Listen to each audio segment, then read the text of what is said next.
አንተ ቤት እኔ አንተ ፊት የምቆም ሰው አይደለሁ።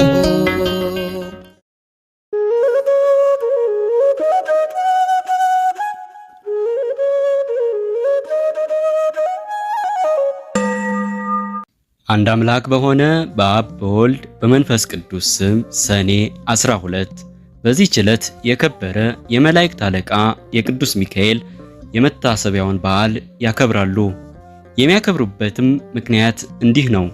እስክንድሪያ በምትባል ከተማ አክላወበጥራ የተባለች ንግሥት የንጉሥ በጥሊሞስ ልጅ ዙሃል በሚባል ኮከብ ስም ያሰራችው ታላቅ ምኩራብ ነበረና በየዓመቱ ሰኔ በባተ በ12 ቀን በዚያ ምኩራብ ሕዝቡ ተሰብስቦ ታላቅ በዓል ያደርጉ ነበር። በዚህም ምኩራብ ውስጥ ዙሃል የሚሉት ታላቅ የነሐስ ጣዖት ነበርና በዓሉ በሚከበርበት ዕለት ብዙ ፍሪዳዎችን ያርዱለት ነበር። እለእስክንድሮስ እስከ ተሾመበት ዘመን ድረስ ለዚያ ጣዖት እንዲህ ሲያደርጉ ኖሩ። ይሄውም 300 ዓመተ ምህረት ተፈጽሞ በአራተኛው ምዕት ውስጥ ነበር። አባ እለእስክንድሮስ በእስክንድሪያ ከተማ ሊቀ ጵጵስና በተሾመ ጊዜ ጻድቅ ቆስጠንጢኖስም በነገሰ ጊዜ የክርስትና ሃይማኖት ስለተስፋፋች ያን ጣዖት ሊሰብረው ወዶ ሳለ ጎስቋሎች ሰዎች ከለከሉት። እንዲህም አሉት፣ እኛ በዚህ ቦታ ይህን በዓል ማክበርን ለምደናል። እነሆ ካንተ በፊት 18 ሊቃነ ጳጳሳት አልፈዋል፣ ይህን ልማዳችንንም አልለወጡብንም። አባ እለእስክንድሮስ ግን ገሰጻቸው፣ አስተማራቸው። ስህተታቸውንም በመግለጥ እንዲህ አላቸው፣ ይህ ጣዖት የማይጎዳና የማይጠቅም ነው። እርሱንም የሚያመልክ ሰይጣናትን ያመልካቸዋል። ምክሬንስ ብትሰሙ ቀድሞ እንደነበረ አድርጌ ይህን በዓል አሰራላችኋለሁ። ይሄውም ጣዖቱን እንድንሰብረው ምኩራቡንም እንድንባርከውና በከበረ መልአክ በመላእክት አለቃ በቅዱስ ሚካኤል ስም ቤተክርስቲያን አድርገን እንድንሰይመው ነው። እኛም ይህን ታላቅ በዓል እንሰራለን። የሚታረዱትም ላሞችና በጎች ለድሆችና ለጦም አዳሪዎች ለችግረኞችም በከበረው መልአክ ስም ምግብ ይሁኑ። እርሱ በእግዚአብሔር ዘንድ ባለሟልነት ያለው ስለሆነ ስለኛ ይማልድልናል። ይህንንም ብሎ በዚህ በጎ ምክር አስወደዳቸው። እነርሱም ታዘዙለት። ከዚህም በኋላ ያን ምኩራብ አድሰው በዚህ የከበረ መልአክ የመላእክት አለቃ ቅዱስ ሚካኤል ስም ቤተክርስቲያን አደረጉት። በዚህችም ዕለት አከበሯት። እርሷም የታወቀች ናት። እስላሞችም እስከነገሱበት ዘመን ኑራ ከዚያ በኋላ አፈረሷት። ይህም በዓል ተሰራ፣ እስከ ዛሬም ጸንቶ ይኖራል።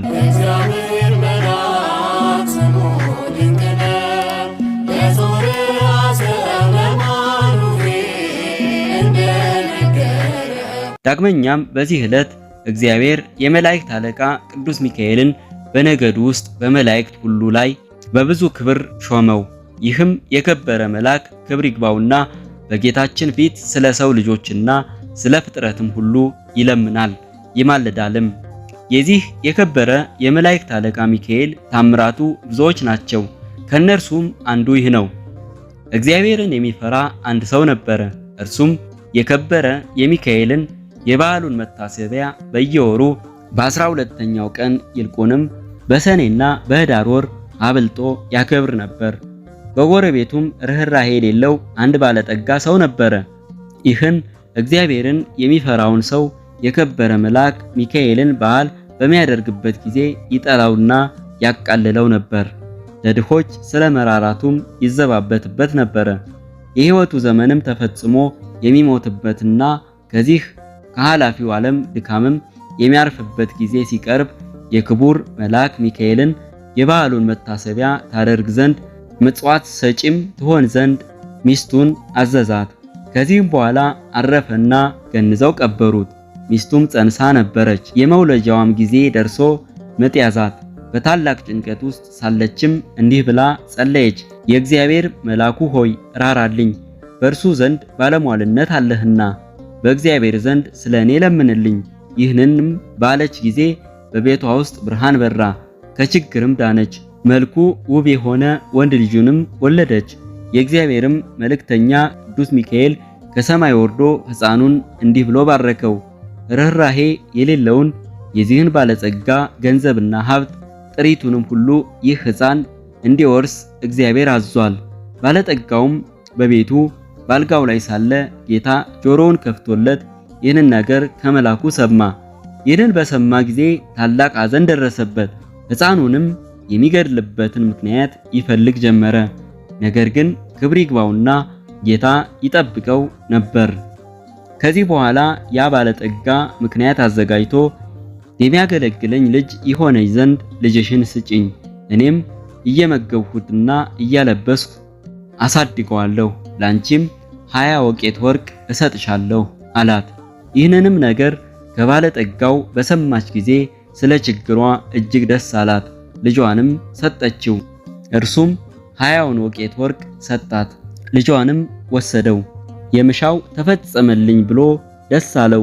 ከዚህም በኋላ በልጁ ቁመት ልክ ሳጥን አሰርቶ ሕፃኑን በሳጥኑ ውስጥ አስገብቶ ዘጋበት። እስከ ባህርም ተሸከመው ወስደው በባህር ጣሉት። ክብር ይግባውና በጌታችን ፈቃድ ያ ሳጥን ሳይሰጥም ከዚያች ሀገር የ20 ቀን መንገድ ያህል ርቃ ወደምትገኝ ወደ አንዲት ሀገር ወደብ እስከሚደርስ በባህሩ ላይ ተንሳፈፈ። በባህሩም አካባቢ በጎቹን አሰማርቶ የሚጠብቅ አንድ ሰው ነበርና ሳጥኑን በውሃ ላይ ተንሳፎ አየው። እርሱም ከባህሩ አውጥቶ ወደ ቤቱ ወሰደው። ይህን ሳጥን እንዴት እንደሚከፍተው ያስብ ጀመረ። ይህንንም ሲያስብ ወደ ባህሩ ይሄድ ዘንድ ጌታችን በልቦናው ሐሳብ አሳደረበት። ወዲያውም ተነስቶ ወደ ባህሩ ሄደና አንድ ዓሣ የሚያጠምድ ሰው አገኘ። ዓሣ አጥማጁንም መረብህን በእኔ ስም ጣል፣ ለሚያዘውም ዓሣ ዋጋውን እሰጥሃለሁ አለው። አጥማጁም እንዳለው አደረገ። ያን ጊዜም ታላቅ ዓሣ ተያዘ። ዋጋውንም ይዞ ወደ ቤቱ ሄደ። ለራትም ይጠብሰው ዘንድ አረደው። በሆዱም ውስጥ መክፈቻ አገኘ። በልቡም ይህ መክፈቻ ይህን ሳጥን ይከፍተው ይሆን አለ። በሳጥኑ ቀዳዳም ባስገባው ጊዜ ፈጥኖ ተከፈተ።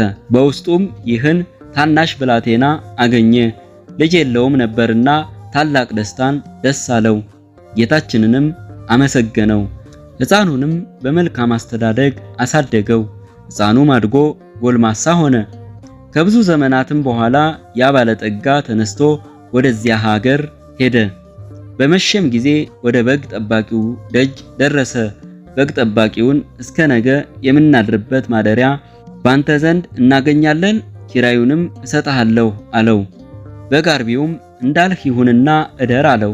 ባለጠጋውም በዚያ አደረ። ራት በሚቀርብም ጊዜ ሕፃኑን ባህራን ብሎ ጠራው። ባለጠጋውም ሰምቶ ልጅህ ነውን ብሎ ጠየቀው። በግ ጠባቂውም አዎ፣ ታናሽ ሕፃን ሆኖ ሳለ ከባህር አግኝቼዋለሁና እግዚአብሔር የሰጠኝ ልጄ ነው አለው። ባለጠጋውም በምን ዘመን አገኘኸው አለው። እርሱም ከ20 ዓመት በፊት ብሎ መለሰለት። ያን ጊዜም እርሱ ወደ ባህር የጣለው መሆኑን አውቆ እጅግ አዘነ። በማግስቱም ጎዳናውን ሊጓዝ በተነሳ ጊዜ ሰይጣናዊ ምክንያት አመካኝቶ በግ ጠባቂውን እንዲህ አለው፣ እገሊት ወደምትባል አገር በቤቴ የረሳሁት ጉዳይ ስላለ እንድትልከው ልጅህን ትሰጠኝ ዘንድ እሻለሁ። እኔም የድካም ዋጋህን 20 ወቄት ወርቅ እሰጥሃለሁ አለው። የብላቴናውም አባት ስለ ገንዘቡ ደስ ብሎት ልጁ ባህራንን ሰጠው። እንዲህም ብሎ አዘዘው፣ ልጄ ባህራን፣ ይህ የከበረ ሰው ስለ ጉዳዩ ወደ ቤቱ ይልክህ ዘንድ ና፣ ወደ ቤትህም በሰላም ትመለሳለህ። ያን ጊዜም ባለጠጋው ወደ መጋቢው እንዲህ ብሎ ደብዳቤ ጻፈ። ይችን ደብዳቤ በምታነባት ጊዜ ደብዳቤዋን ይዞ የመጣውን ገድለህ በጉድጓድ ውስጥ ጣለው፣ ማንም አይወቅ። በመካከላቸውም የሚተዋወቁበትን ምልክት ጽፎ አሸጋት። ለባህራንም ሰጠው። ለመንገዱም የሚሆነውን ስንቅ ሰጠው። ባህራንም ተነስቶ ጉዞውን ጀመረ። ሲጓዝም ሰንብቶ የአንዲት ቀን ጉዞ ሲቀረው እነሆ የመላእክት አለቃ የከበረ መልአክ ቅዱስ ሚካኤል በንጉሥ ጭፍራ አምሳል በነጭ ፈረስ ላይ ተቀምጦ አንተ ጎልማሳ ያዝኸው ምንድነው አለው። ወደ ገሌ አገር ወደ ቤቱ ለማድረስ ከአንድ ባለጠጋ የተጻፈች መልእክት ናት አለው። ይችን ደብዳቤ አሳየኝ አለው። እርሱም ስለፈራ ሰጠው።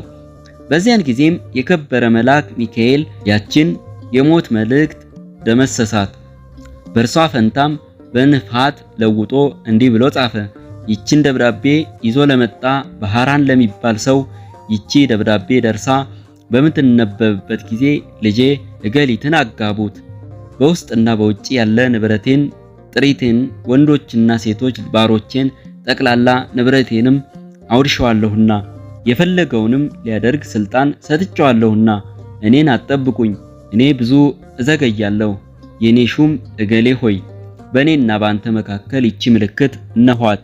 ከዚህ በኋላ አሽጎ ለባህራን ሰጠውና ወደ ባለጠጋው ቤት ሂደህ ይችን ደብዳቤ ለሹሙ ስጠው፣ በጎዳናም እኔ እንዳገኘሁህ አትንገረው፣ እንዳይገድልህም ይህን የሞት ደብዳቤ ለውጬልሃለሁ አለው።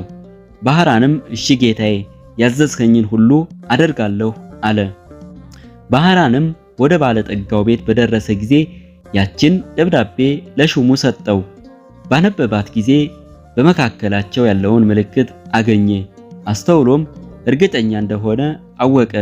ከዚህም በኋላ ለባህራን ሰርግ አዘጋጅቶ እንደሚገባ በቤተ ክርስቲያን ሥርዓት በተክሊል የባለጠጋውን ልጅ አጋቡት።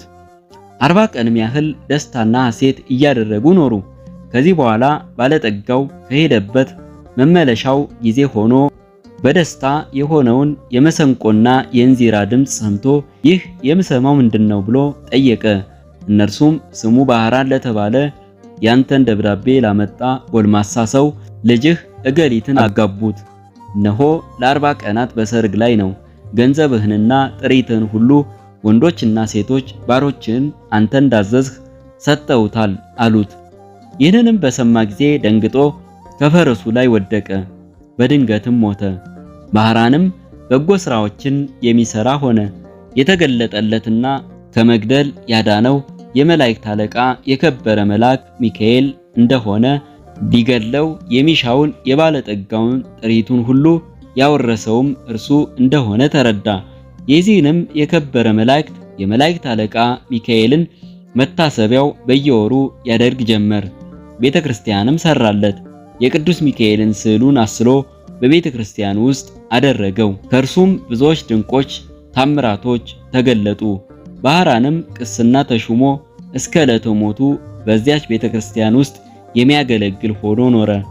በዚህ በከበረ የመላእክት አለቃ ሚካኤል አማላጅነት ከእናቱና ከአባቱ ከልጆቹም ጋራ የዘላለም ሕይወትን ወረሰ። መድኃኒታችን በተነሳባትም ቀን ይህ ክቡር መልአክ ሚካኤል ከውስጠኛው መጋረጃ ውስጥ ገብቶ በክብር ባለቤት ፊት እንዲህ እያለ ይለምናል። እውነት ስለሆነ ቃል ኪዳንህ በምድር መታሰቢያዬን የሚያደርጉትን ትምርልኝ ዘንድ ፈጣሪዬ ሆይ እኔ አገልጋይህና መልእክተኛህ ከቸርነትህ እለምናለሁ። አንተ መሐሪና ይቅር ባይ ነህና። የክብር ባለቤት ጌታችንም እንዲህ ብሎ ይመልስለታል። የመንፈሳውያን ሰማያውያን መላእክት አለቃቸው ሚካኤል ሆይ መታሰቢያን የሚያደርገውን ሁሉ መሸከም እንደምትችል ከሲኦል 3 ጊዜ በክንፎችህ ተሸክመህ እንድታወጣ እነሆ እኔ አዝዣለሁ። ይህንንም ቃል በሰማ ጊዜ እጅግ ደስ ብሎት የበዓሉን መታሰቢያ ከሚያደርጉት በክንፎቹ ተሸክሞ የእሳቱን ባህር አሳለፋቸው። እነርሱንም ከብቻው ጌታ በቀር የሚቆጥራቸው የለም።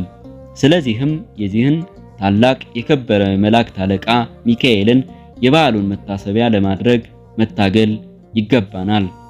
እርሱ ከሰይጣን ወጥመድ ያድነን ዘንድ በዘመናችን ሁሉም ይጠብቀን ዘንድ ኃጢአታችንንም ያስተስርይልን ዘንድ መከራችንንም ያረቅልን ዘንድ የምድራችንንም ፍሬ ይባርክ ዘንድ ፈቃዱንም ለመስራት ይረዳን ዘንድ ከኛ ወገን የሞቱትን ረፍተ ነፍስ ይሰጥ ዘንድ ወደ መንገዱ የሄዱ አባቶቻችንንና ወንድሞቻችንን ወደ ቤቶቻቸው በሰላም በጤና ይመልሳቸው ዘንድ በመካከላችንም ፍቅር ያደርግልን ዘንድ እስከ መጨረሻይቱም ሕቅታ ድረስ በቀናች ሃይማኖት ያጸናን ዘንድ የክርስቶስ ወገኖች የሆኑ መኳንንቶቻችንንም ጠብቆ በወንበሮቻቸው ላይ ያጸናቸው ዘንድ የሳቱትንም ወደ ቀናች ሃይማኖቱ ይመልሳቸው ዘንድ በእግዚአብሔር ፊት ስለኛ ይለምናልና።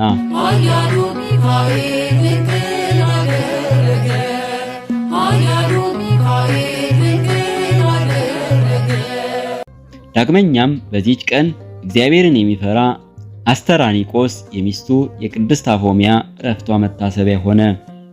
ይህም ሰው በየወሩ 3 በዓላቶችን እያከበረ ኖረ።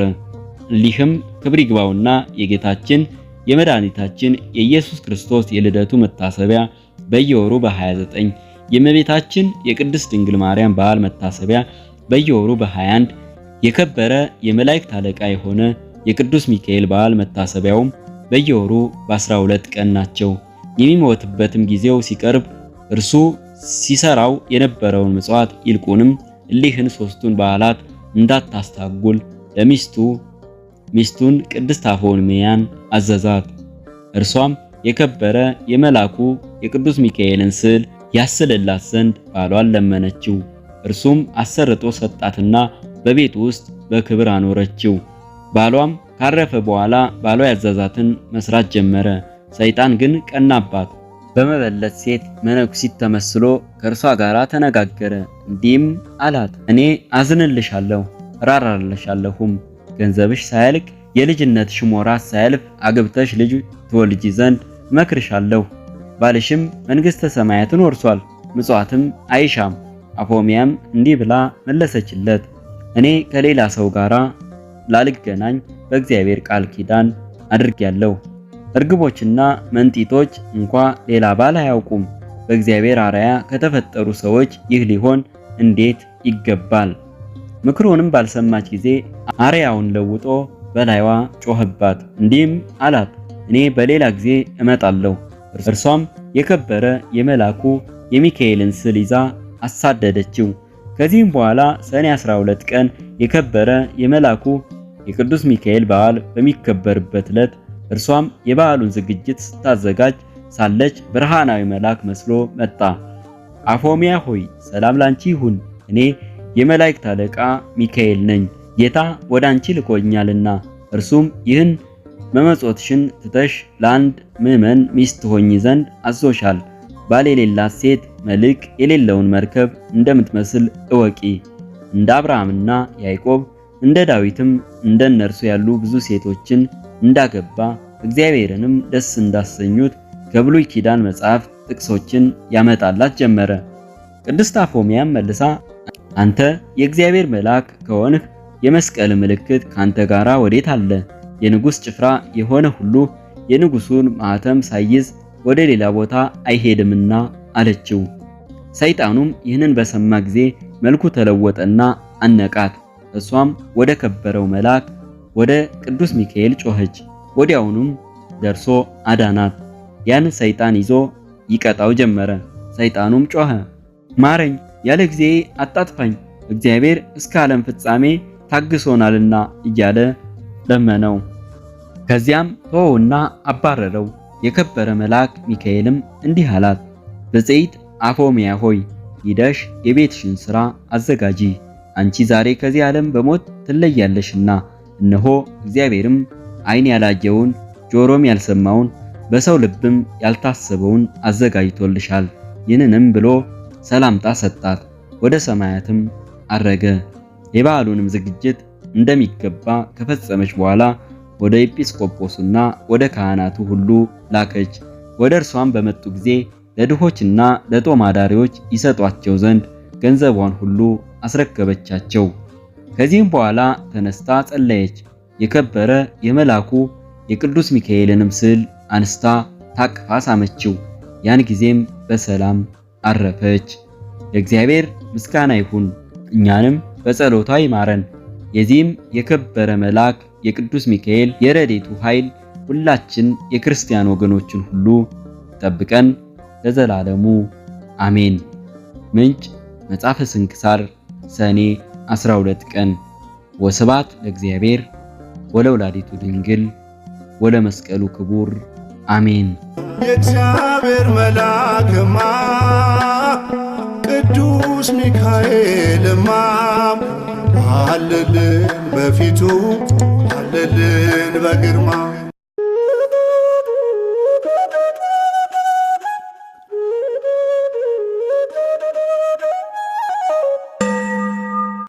አነሳስቶ ላስጀመረን አስጀምሮ ላስጨረሰን ለልዑል እግዚአብሔር ክብር ምስጋና ይገባል ለዘላለሙ